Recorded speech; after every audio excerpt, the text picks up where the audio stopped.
ऐसी संस्थान इस देश में एस्टैब्लिशमेंट हुआ, आपने क्या करा? आप तो उनको पैगाम देना चाहता हूँ, हम ठान चुके हैं अब जी में हर जालिम से टकरा। बहुत स्वागत, अभिनंदन। एक बार तो हाथ ऊपर करके सरकार की मंशा शिक्षा को प्राइवेट करने की जब जाहिर हो चुकी है।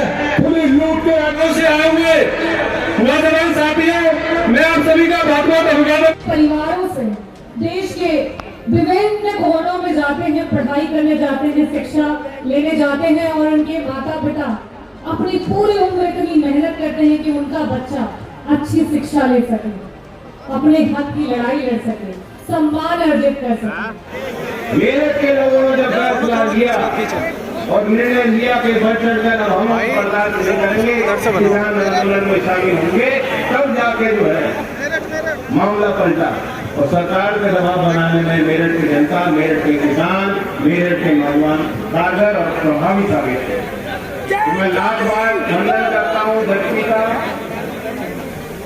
मेरठ के लोग सब जगह मिल तो जाते हैं, लेकिन जहाँ भी हो, आज के कार्यक्रम के माध्यम से मेरठ के हमारे नौजवानों को एहसास हुआ होगा कि चौधरी चरण सिंह जी को मानने वाले लोग और चौधरी अजीत सिंह जी की इज्जत करने वाले लोग पूरे देश में मिल जाएंगे।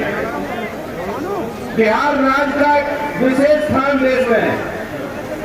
हम ये मानते हैं, उत्तर प्रदेश के लोग ये मानते हैं, बिहार के हमारे भाई हैं कि जब भी देश में सामाजिक परिवर्तन होगा, क्रांति आएगी, सामाजिक न्याय की कोई बात करेगा तो शुरुआत बिहार से है।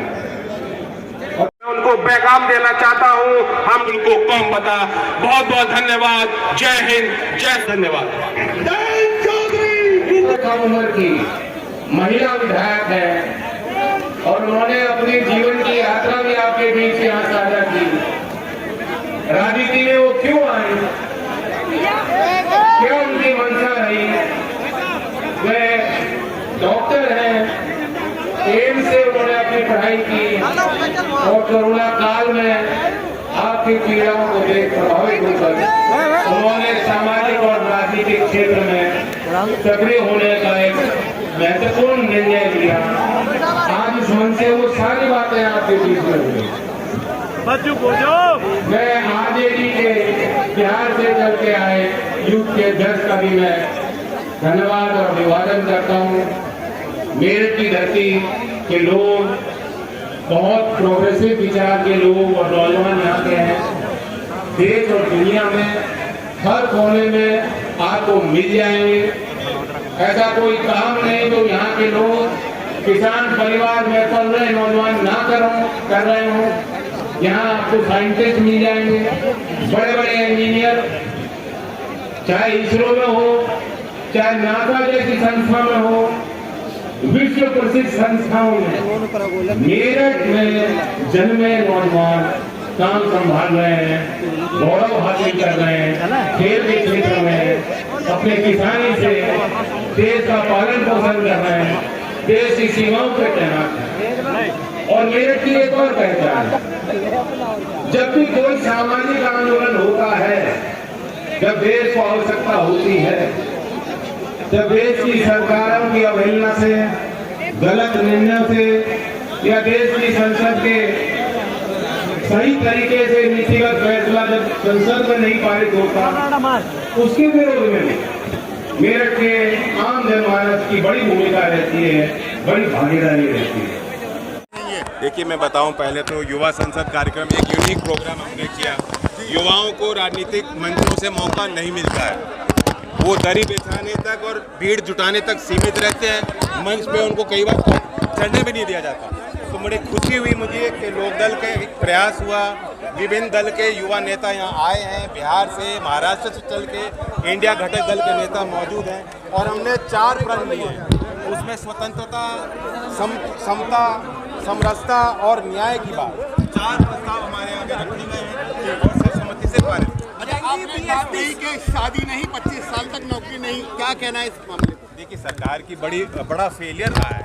2 करोड़ नौकरी देने का वादा मोदी जी ने किया था, अब 70-71 हज़ार को जो बड़ा मेला करते हैं, सरकारी पैसे से आयोजन होते हैं और जताया जाता है नौजवानों को देखो बड़ा काम हो गया। तो 2 करोड़ नौकरी का हिसाब लेने के लिए नौजवानों को प्रेरित करना चाहते हैं। अब नौकरी नहीं लगेगी तो लोग जानते हैं, पहले लोग जब शादी करते थे लोग देखते थे उसकी संपत्ति कितनी है, उसकी खेती कितनी है। अब लोग देखते हैं कि बच्चे की नौकरी लगेगी नहीं लगेगी। तो जब नौकरी नहीं लगेगी तो शादियां नहीं होंगी। सत्ता में तो आएंगे व्यंग में वो बात कही गई। सत्ता में आएंगे तो अग्निवीर खत्म करेंगे। बिल्कुल, वो हमारा शुरुआत से संकल्प है।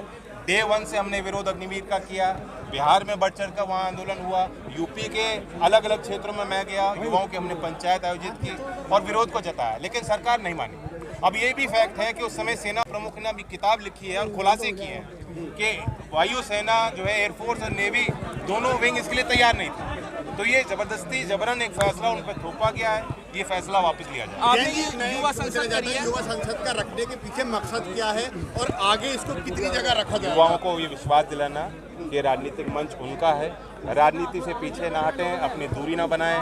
राजनीतिक फैसलों का प्रभाव उन पर पड़ता है, सीधा असर उन पर पड़ता है और इन मुद्दों को सुलझाने के लिए नौजवान अपनी संख्या बढ़ाएं। हम पूरे यूपी में लड़ रहे हैं। इंडिया की जो घटक दल की बात कुछ ही समय में तय हो जाएगी। समाजवादी और लोकदल के बीच बातचीत चल रही है, हम लोग तय करेंगे। 6 महीने पहले चुनाव मूड में आ चुके हैं, लेकिन INDIA 6 महीने पहले नहीं, मुझे तो लगता है जब से सरकार चल रही है वो तो चुनाव ही लड़ रहे हैं। हाँ, काम तो कर ही नहीं रहे।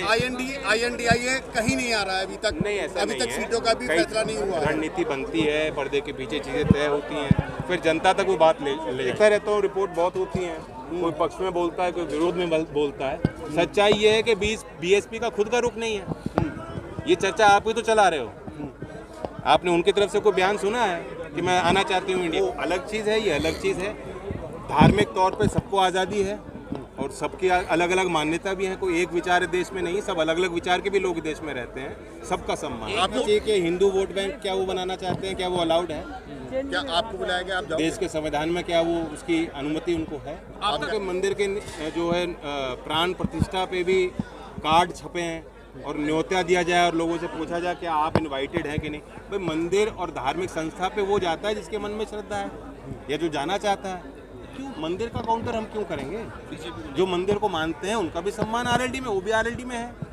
और जो गुरुद्वारे में जाते हैं या मदरसे में जाते हैं या चर्च में जाते हैं या कहीं नहीं जाते, जो नास्तिक विचार के हैं वो भी तो कहीं हैं देश में, उनकी संख्या बहुत बड़ी संख्या है। जब भी कोई गठबंधन होता है स्मूथ, आप सोचें कि इतना स्मूथ हो जाएगा, ऐसा नहीं। उनकी भी अपनी आवश्यकता है, वो भी अपने पार्टी को बढ़ाना चाहते हैं। मैं भी चाहता हूँ कि हमारे कार्यकर्ताओं के साथ मिलना है, लेकिन हम एक लार्जर गोल को, एक बड़े उद्देश्य को लेकर चल रहे हैं। हमारे बीच रिश्ते बहुत अच्छे हैं, आपस में एक रिस्पेक्ट है, विश्वास है और लंबे चलने वाला हमने गठजोड़ बनाया। जब हमने गठजोड़ बनाया तो पहले दिन से मैं कह रहा हूँ कि एक दौर था, अब वो दौर समाप्त हुआ। अब हमें और उनको मिलकर एक नया दौर बनाना है, ताकि चौधरी चरण सिंह जी की जो विरासत, आदरणीय मुलायम सिंह जी, चौधरी अजीत सिंह जी जो उनका नेतृत्व था, उसे जनता के बीच दोबारा उसे जिंदा रखना है और उसे मजबूत करना है। इंडिया की लड़ाई साझी लड़ाई पूरे देश में। आज हमने यहाँ आयोजन किया, हम अगला पड़ाव आगरा में करेंगे और हमारी अपील है कि इंडिया घटक दल इस तरह के आयोजन दूसरे राज्य में